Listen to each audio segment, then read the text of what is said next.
Good morning, everyone. Welcome to this Friday morning update. It is the 18th of June, and another week of trading has gone by.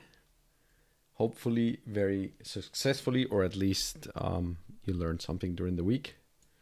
If it wasn't that successful, let me just check to see if sound is okay. Excuse me. Stream quality is good on my side. Everything's looking okay.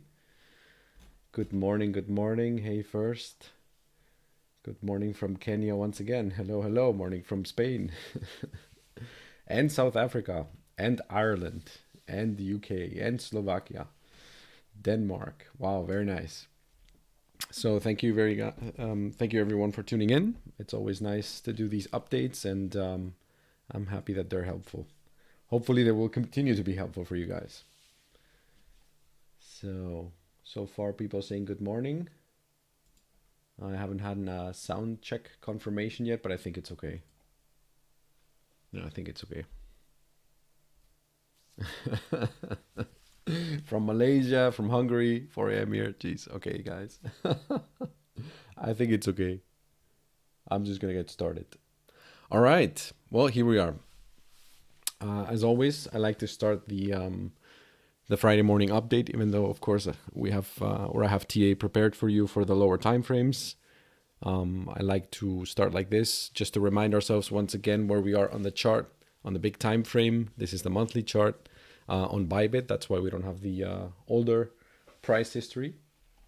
So it looks a bit strange in that sense because we're missing, the old all-time highs and everything. And now we can see that for this month of June, we're basically where we started. We're very close to the monthly open. So you could say we're at an extremely neutral point around the middle of the month, which kind of fits the what we're going to look at later, or where we already looked at last week and for even the past few weeks, that we are in a range. And you can basically see from this monthly candle where the top of the range is around 41K-ish and the bottom around 30K. So that's our big range. Of course, you can say, well, it sounds like it's not much, but we're talking about a 33% area from the bottom to the top. So there's plenty of opportunities in this range, of course. And we love trading ranges. And if you don't love trading ranges, then you should learn to love them, because they are really very nice to trade and can be quite profitable. So theoretically, if we were to close the month above the monthly open, then we would have a new monthly and now support level around this 37K area. But, we still have 12 days, almost 13 days left on the month. So there's just pure speculation at this moment. If we go down to the weekly time frame, we already start seeing what's been going on after the big drop for this period of 2 weeks, back to the 30K area, basically. We've been just ranging within the same place as in January. That has not changed compared to last week. What did happen this week, as you can see, obviously, is that we pushed for the top of the range and even took the highs here from the week on the 24th. So we did take the highs, and I'm sure, unfortunately, a lot of people were expecting a breakout, but that's not the way I like to approach ranges. I like to not expect a breakout, and I think that's the philosophy we also try to teach here, that if you're in a range, trade the range until it breaks. So it can break, of course, but I'd rather not expect that. And well, we did not break the range. We rejected off the top, and then we can just very, very simply, without even drawing anything on yet, we could just say, all right, then this is just a rotation back to the lows. Yeah. If we have been ranging like in January, then why can we not expect this to just continue to range for as long as it wants to be, pretty much?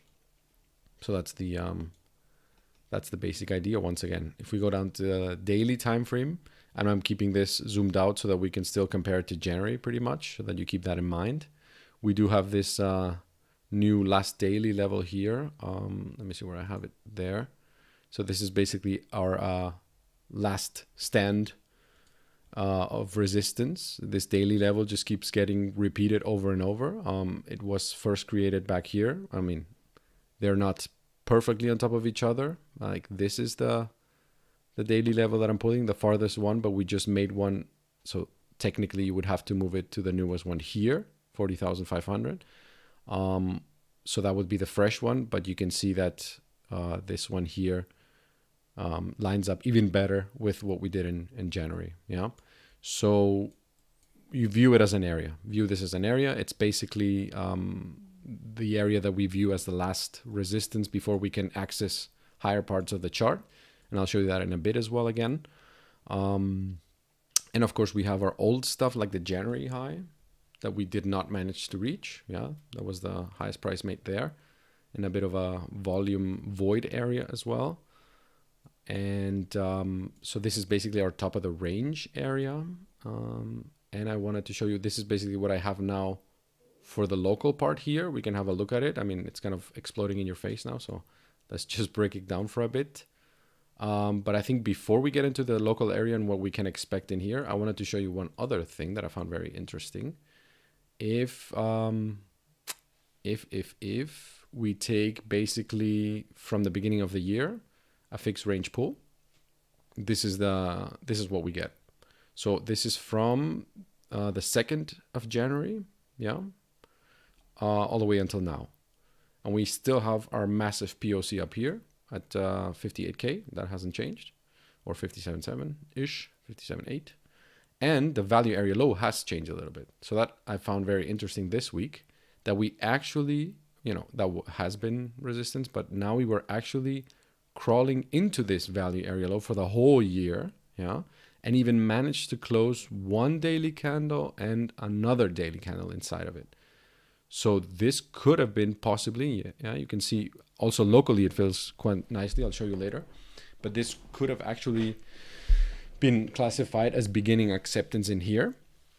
But since it's such a massive, massive range, I'd rather see not just a couple daily candles. I mean, you always have to take a look at the context, right? I wanted to see more time spent in here, maybe a weekly candle close, even better, a monthly candle close, since we are viewing a several month period. That's how I would like to see this area being re-entered and held as support. Yeah.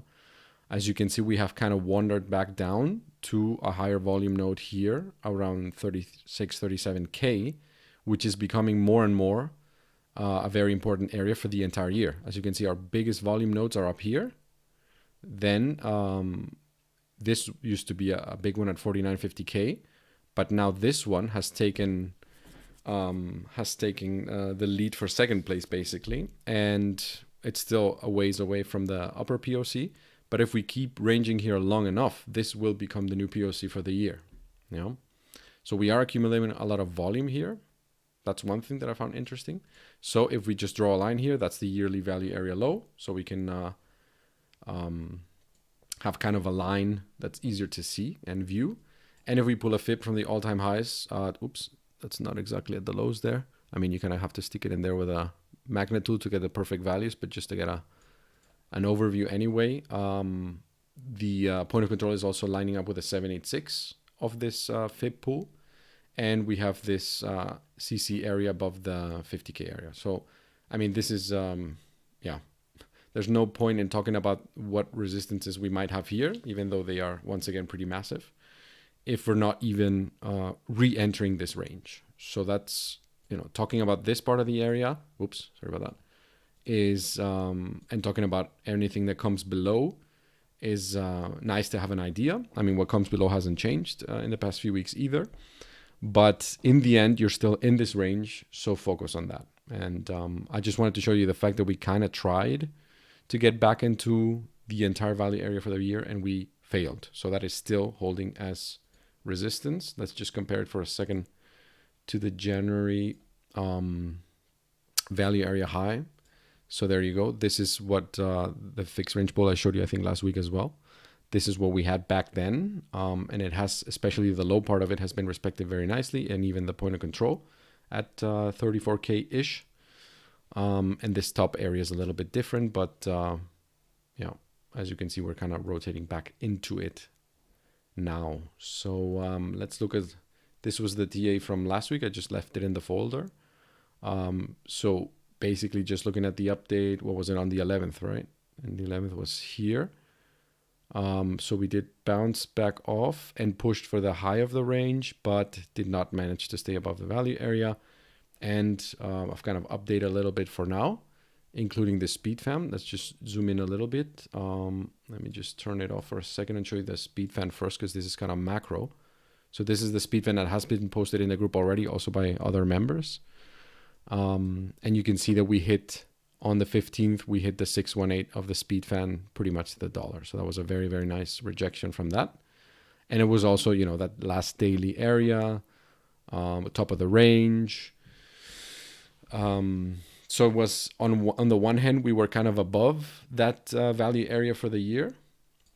But on the other hand, we were hitting resistance. Yeah. So this was kind of a make or break area. Either you keep pushing on and gain acceptance up here and stay there, or as it happened, we just rejected off of it, and you can see that it was even back tested quite nicely. Yeah. So that's the speed fan for that. We have our little from the weekly chart. This would be the freshest weekly level, you could say. Of course, we still have our 32K one back here. But of course, it's also been traded through, so not as powerful as a freshly tapped level. If you do a very simple fib pull from our beautiful swing failure pattern at 31K to the new high that we just made, you see with just two things that weekly level is lining up with a CC, and also that there's some possible liquidity lying below these lows here. Yeah. So those are already three factors lining up. We are also on top of the things that we looked at before in the last daily cents. This is also the CC area for this pull, if you want to consider this a valid pull. But you could also argue that, this is the beginning of the impulse. So we could have gone a bit higher theoretically. But okay, that's what we have there.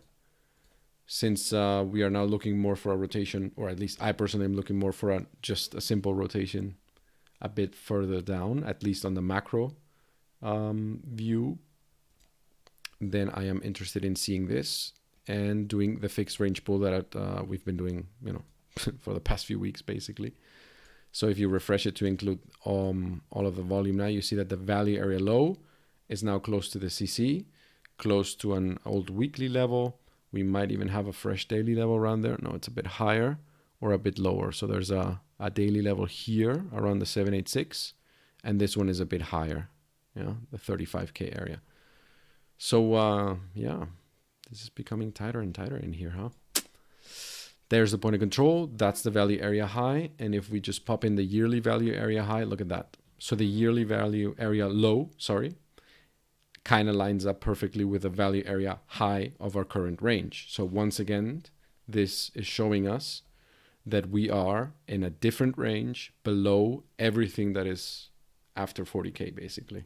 Yeah, that's where we are, and that's where we continue to be, and that's where we continue to reject off. Yeah, we took these highs, very nice, with a little swing failure pattern of the last.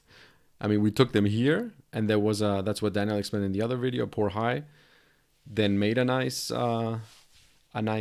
selling tail here, so cleaned up this poor high, and down we go again. Yeah, we did hold for a little bit, but in the end we are just wandering back down within the range. So that's what we got. I mean, as much as we might love to see Bitcoin at 100K or 150K, or maybe some of us want to see it at 16K, this is where we are, and that's how I would approach the charts. No financial advice, of course. Do whatever you want. But I'm not going to expect any magic or fireworks until we leave this range. And when we do, it's going to be interesting for sure, to the up or downside, of course. But this is our low support here on the 30Ks, and the 40Ks are our resistance. That's it. That's as easy as you can view that, of course, for the macro view. Intraday trading, different story, of course. But for me personally, I'd like to see us visiting this 34K area. I think there's a nice confluence around here. Of course, we can dip lower. Yeah, that's why we have our, that's why there's a stream with the CCV setup where you just basically change your fib retracement, and you ladder yourself, or you give yourself a few laddered entries so that you're not dependent on just one point on the chart, so more like an area. And in validation, you can say, okay, it's below this low, or even below the 29K area.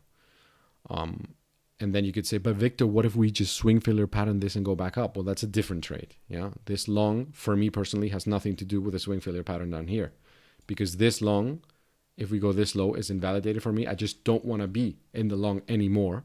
Yeah, I want to clear my slate, give myself another chance, take the loss, put it in the books, and move on to the next trade. And if the next trade happens to be a swing failure pattern of these lows or the other lows or whichever significant lows, then that's a different trade that I can catch. You know, if I'm at the PC watching the price action, watching what, for me, at least what EXO is doing, and see what volume, open interest, delta, blah, blah, blah, everything, TPO, buying tails, and so on. That's a different trade. Even if it looks similar, it's a different trade. But yeah, just to give you an idea of the possibilities here. That's what I would do. So this is just the normal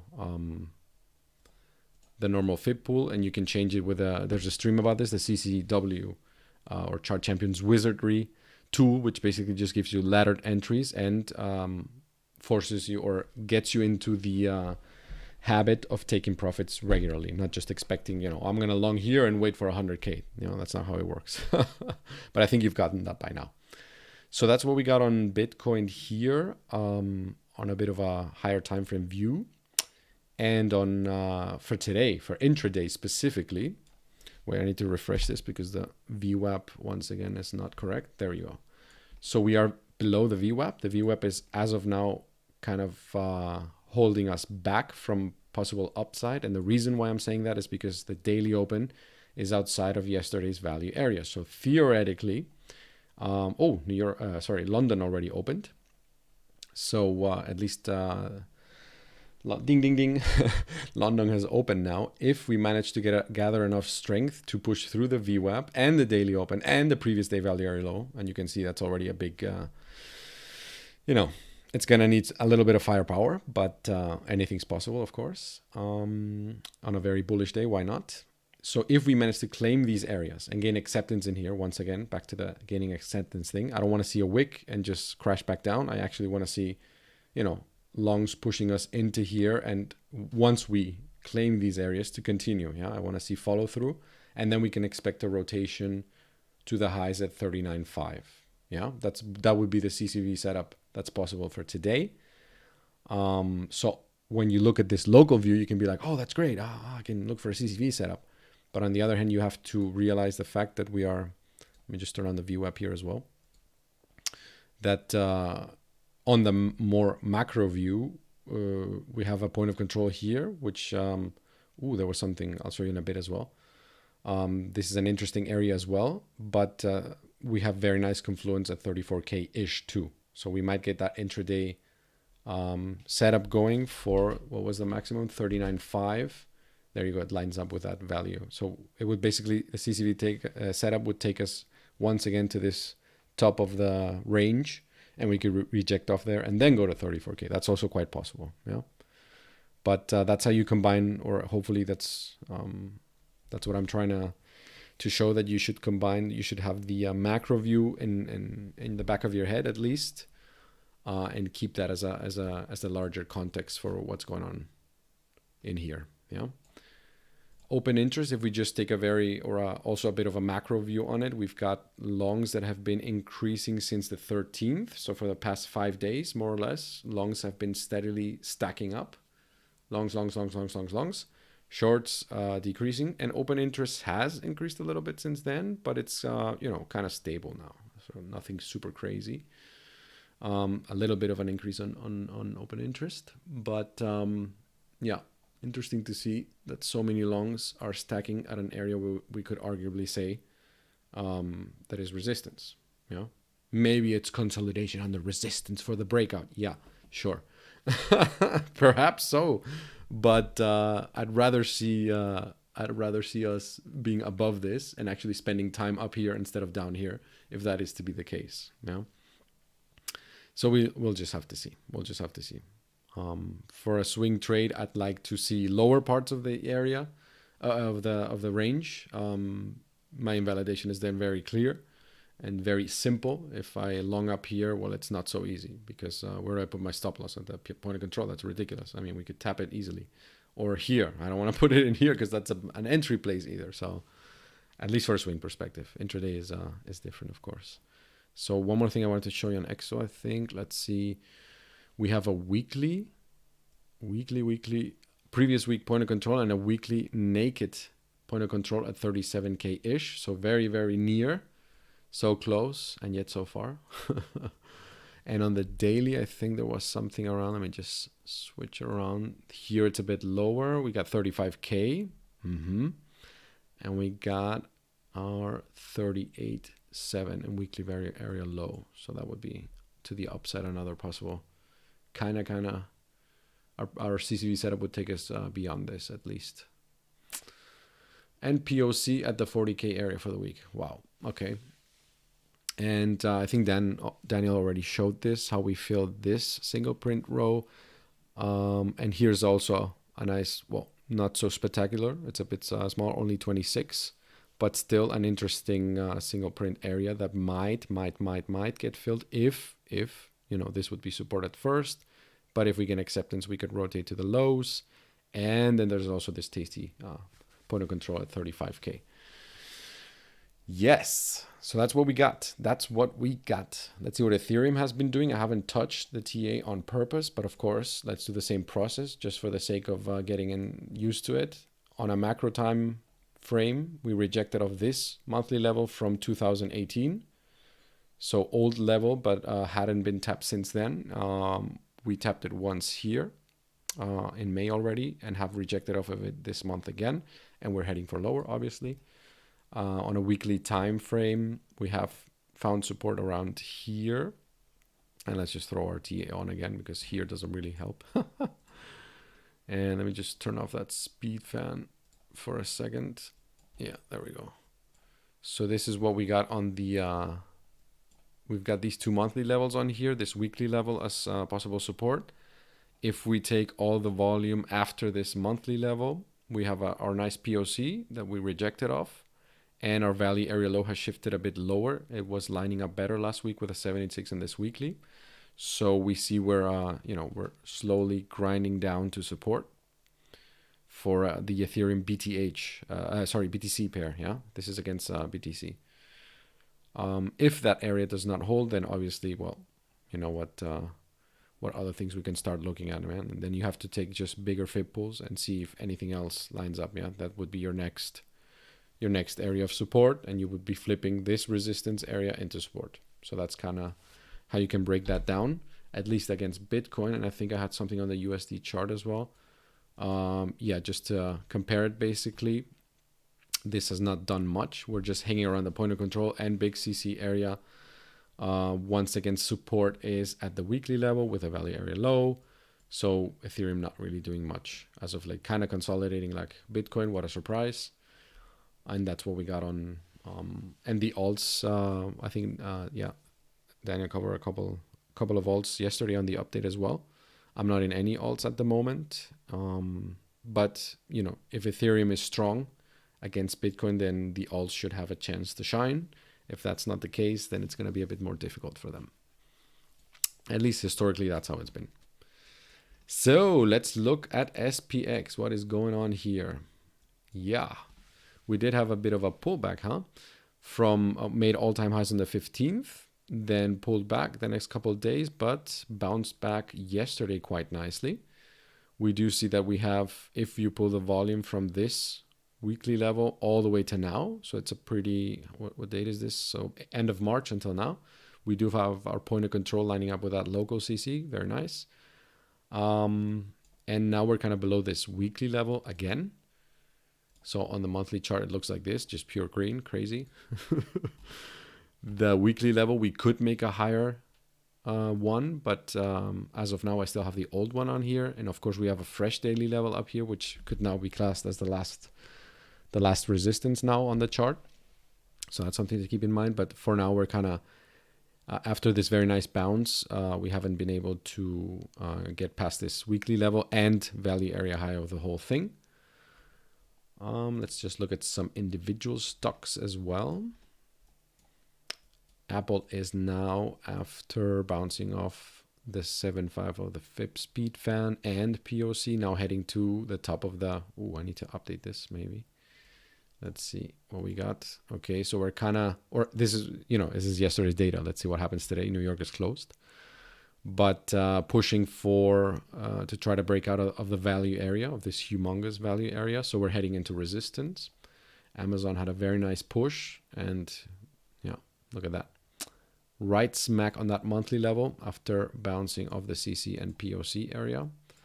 We're way beyond the value area high. So, the air is getting a bit thin up here.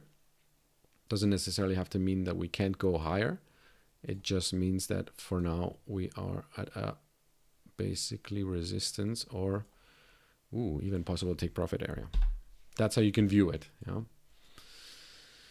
And perhaps continue to range. We'll just see. Let's see what Tesla's up to. Not too much, kind of holding this weekly, but not so super duper exciting. Still not hitting that 500. Netflix hasn't done much either. This, well, I mean, what can I say? We already mentioned this last week with this huge front run of this high confluence area. And it's gone not only to the top of the range. So theoretically, this is what Amazon could do as well. Maybe NVIDIA showing us the way. Perhaps and perhaps not. But you can see that we closed. We made new all-time highs, back tested that weekly level, and off you went to the races for new all-time highs again. So this asset is now in all-time high mode, which means I personally don't want to short it. I'm not looking for shorts. Trailing stop losses is the way that I'm trading this. And if there's a significant retrace to a previous support area, well, then it's a buy the dip mode kind of situation, because this asset is just pushing and you have no idea where it's going to stop, basically. Of course, we can use our little FIB extensions and different tools to see if there's anything as a possible projection. That's just for fun. Locally, if we take from this low to this high to this low, the 1-to-1 area was here. It didn't even hold that much as resistance. So there you go. The 1618 from just this pool could take us all the way up to 839 and so on and so forth. So these are the tools you can use to kind of plan out where this might go. But in any case, I'm not shorting this. Way too strong. Way too strong. AMD is just still in this range. Twilio has also bounced nicely from monthly POC CC. Very nice. So market structure changing again. That's nice. Good. And let's see what Airbnb is up to. Yeah, well, Airbnb have deleted everything else that we had on here. And this is our huge range. Why did I delete everything? Maybe I put it... I think I was playing with a feature. So I have 3 fixed ranges in here. I think I need to delete some stuff in here. Anyway, we did bounce off value area, low area. Where is my stuff? The speed fan is old.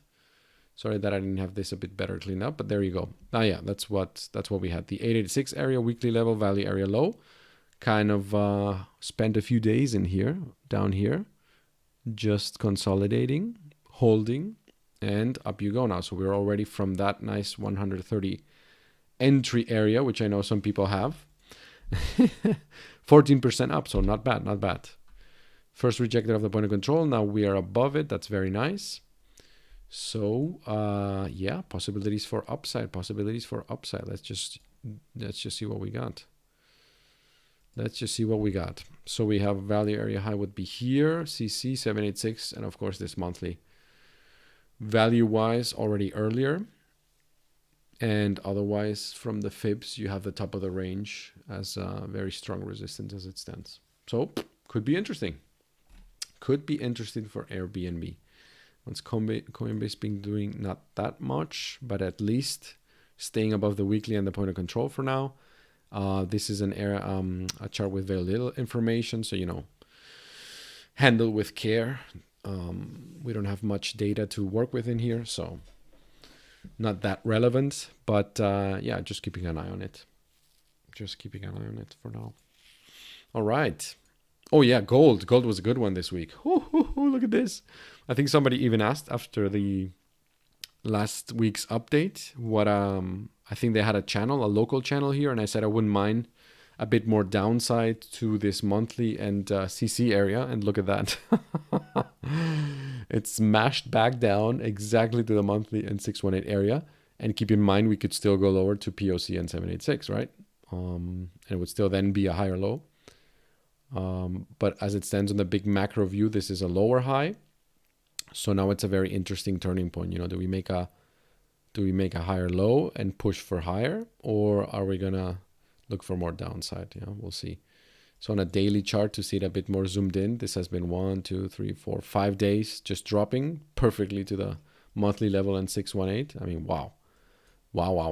And now with a bit of a bounce today. Of course, if we look at the dollar, correlating to this gold drop is the dollar push, which is now heading into that yearly level again, with resistance. So CC 786 yearly level resistance, fitting exactly what we saw in gold. Gold is at support. The dollar is now heading into resistance. Yeah, that's what we got on that side. So theoretically, from a technical perspective, you would expect this to reject around this area, and you would expect gold to have a nice bounce after a week with a 7% drop almost. Not bad, man. Not bad at all. Not bad at all. Time to buy some cheap gold. No, I'm not. No financial advice. Just kidding. Don't buy anything. All right, guys. Let's see what you guys are up to.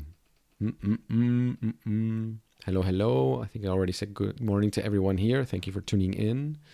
Portugal, Austria, Niederösterreich, Jakarta in quarantine. Oh man, I hope you can get out of it soon. And then you have a lot of negative PCRs. Don't want anyone to get COVID. It sucks. Good morning from Marbella, United Arab Emirates. Hello. Well, you guys are all over the place. USA and Philippines. Hello. Never liked the range, prefer SFP. Yeah. Well, the swing failure pattern is basically what you do at the top and at the bottom of the range. Yeah. I mean, if you like SFPs, swing failure patterns, then, we can just turn this off and this off. Let's turn the VWAP off. As you can see, I like to have my charts as clean as possible. There was your tasty swing failure pattern here. Here we had an initial one and then another one. So the range and the swing failure patterns go hand in hand. There's no reason to dislike the range. That's actually the area where I want to see big swing failure patterns. Would you classify the rejection of the 61 speed fan as a real rejection bearish, or was the consideration of the resistance right now bullish? Let's pop that speed fan so that everyone can understand the question. So he's talking about this speed fan. Since we have been in a downtrend, making lower highs at lower lows, you could consider this to be a continuation of that downtrend, right? We reject off a 618 speed fan, so you expect more downside just by using this one tool. But that's the thing, we never just use one tool. Yeah, it's a very nice rejection point that gives you confluence for, you were expecting that last daily level area. You were looking at, what was going on in January. We're doing exactly the same. What are the longs doing up here? And you saw some people in the group that had amazing entries from down here, and they were taking profits up here, as they should be. Why not? I mean, you got an amazing move up. There's no guarantees you're going to break out.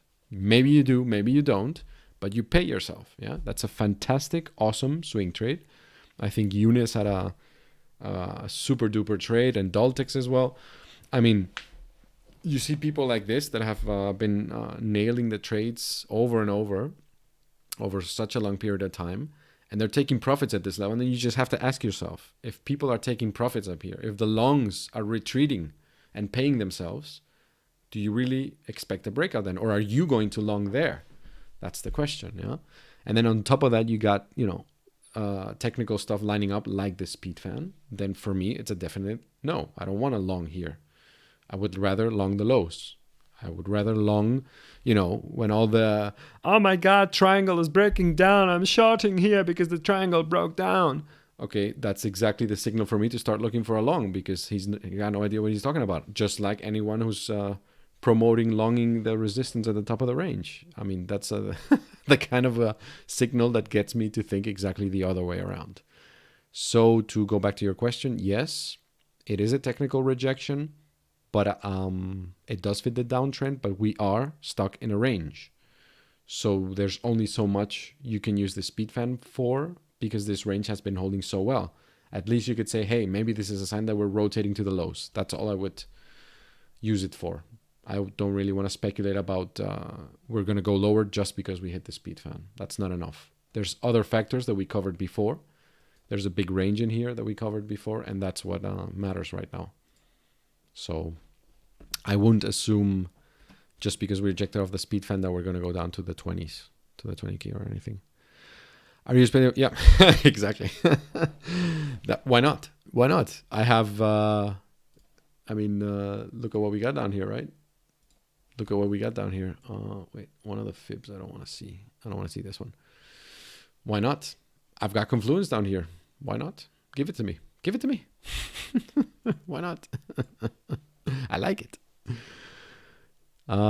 Victor's turning up this episode of Rock. I'll say thank you very much. I'm happy that they are helpful. How would you put a stop loss with such a high percent? Well, you can put a stop loss anywhere. I don't know exactly what you mean with a stop loss of a high percent. Do you mean if you long around here? You can use this little tool here, for example. Let's say your average long is around there. And then, of course, you're like, okay, if I put my stop loss here, it's an 8%. Here, it's an 11%. It's like, oh, my God, it's huge. It is. So that kind of messes up your risk reward. So, yeah, that's why I would rather. I mean, this is a nice area. But if you get a swing failure pattern like this, then obviously the risk reward ratio is ridiculous, right? That's why, you need to keep in mind, even if this is a nice confluence area, if your stop loss needs to be this big, then your position size needs to go down. Yeah, you don't need to risk that much. Or you can just test the waters, not go full in position size, and actually wait to get a reaction here. Yeah, just get a testing, not your full size, and wait for this area to, be claim this or hold the support and start changing market structure back up and buy later. So you're buying more expensive, but with more confirmation. That's also another way to go about it. Yeah. But if you have such a big stop loss, then you need to reduce your position size. Exactly. You cannot and should not ever get liquidated. Don't you spread the range, either value or half the recipients of the whole range? Yes, that is possible. That could happen. And that would fit our, if we could dip down now to the, where do we have it on the TPO chart? I think we had you could dip down 35.8. Is this naked POC? Does it line up with our, it's a bit higher. Okay. So you could still dip down and go back up for the top of the range. Yeah, of course. No, that's also possible. How would you manage to stop with leverage? Yeah, exactly. No leverage trading. I mean, you can hold a stop loss like that with spot. As soon as you start, that's the problem with leverage. As soon as you start putting in leverage, you do not have the flexibility of approaching a trade like that with peace of mind. Yeah, you're always worrying about, oh my God, I'm gonna get liquidated. Oh, it's gonna be a huge loss. So, yeah, leverage trading I would save for something like the swing failure pattern of 31K, the swing failure pattern down here. That was a beautiful, that's where you can use leverage trading, because it's so easy to put a stop loss on there. Yeah, you see the swing failure pattern here, and your stop loss is right below it. That's it. So you got a 0.7% stop loss or something if you enter around here. That's where you can use leverage, because your stop loss is tiny. But if you need a huge stop loss, then it's something that you might consider laddering into with spot, only with spot, if at all. But it's up to you. No financial advice. Can you have a look at gold? I did. Silver. Oh, I haven't looked at silver in a long time. I mostly look at gold. But maybe I'll do some. Maybe I should update the TA. Maybe I'll do it next week then. Sure, what exactly is Spirit Profit. Nice. Grats. Very nice. Bought AME. Thank you for your insights. Well, they were not only my insights. I was just commenting on it. I know other people have been watching Airbnb for a while too. Igor, Daniel. What's your other race music? You have a lot of confidence there. Yeah, I think we covered that, right? Hello, hello. Funding is negative. Even shorts are closing. Can you explain why? Oh, I haven't looked at funding today. You got me there. If funding is negative, that means that longs are getting paid.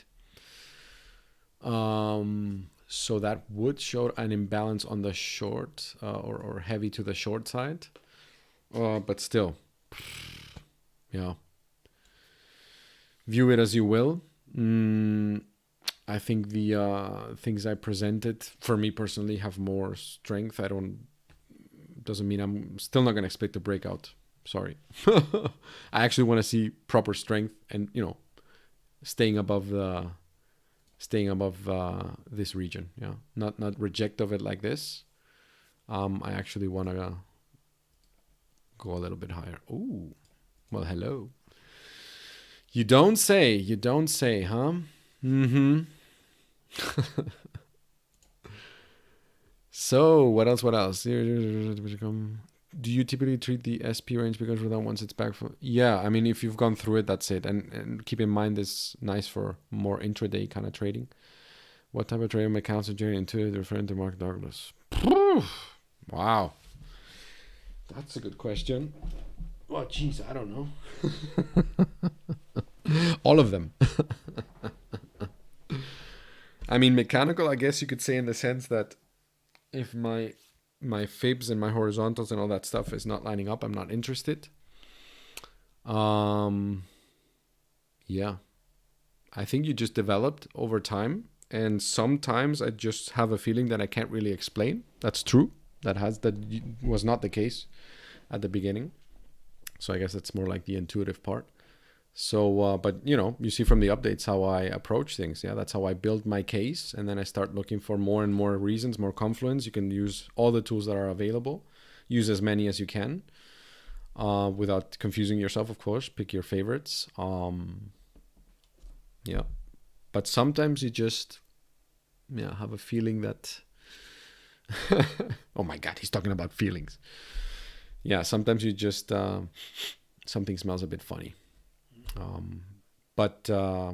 Yeah, that's something that comes with time, I suppose. I think if you stick to, what the charts are telling you, can give you a very, very nice basis to be a consistent trader. And just, Mark Douglas, the biggest point he makes is avoid trading errors. Avoid trading errors. And one of them is hanging on to losing trades for way too long, or adding to losing trades even. Cut your losses fast and don't get emotionally attached to them, right? So I think that's one of the more important takeaway points for Mark Douglas. Avoid the trading errors. Yeah, there's probabilities. It's not about your ego. It's not about, oh man, I'm so right. It's about making money. So if the trade is wrong, it's wrong. Next trade. There's no time to cry about it. Good morning from Bulgaria and Tonga. Yes, CCV setup. Exactly. That's what I mentioned before. It is possible. All right. You saw your busy. Well, that's a very personal question. And no, I have not. I have not. If I want, I don't know, I'm just so relaxed at the moment. I mean, it's more for personal reasons. It's not like there's no opportunity. There definitely is, obviously. And if you consider the fact that we're, at half price compared to what we used to be, wow, we're at a value area, right? Of course, we could go lower. Very nice. But it's for personal reasons that I'm probably going to hold off until next month to get into it.